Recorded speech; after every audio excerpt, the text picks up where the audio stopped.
জনবিস্ফোরণের সম্মুখীন হতে পারে এই ভয়ে তড়িঘড়ি সুপ্রিম কোর্টে ছুটেছে।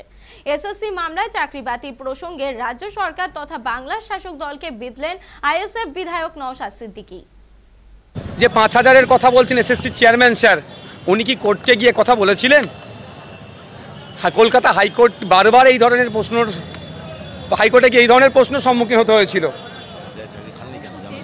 হ্যাঁ, যোগ্য প্রার্থীদের লিস্ট চেয়েছিল, সেই সময় কি লিস্ট প্রোভাইড করেছে?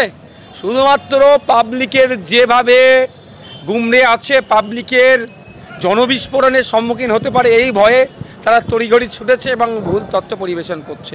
দেখুন, সুপ্রিম কোর্টে ইতিপূর্বে এই কেসটা নিয়ে গিয়েছিল, সুপ্রিম কোর্ট কিন্তু চিফ জাস্টিসকে দিয়ে হাইকোর্টে গিয়েছে শুধু টাইম কিল ছাড়া আর জনগণের ট্যাক্সের টাকাকে উচ্ছন্নে পাঠানো ছাড়া আর কিছু নয়।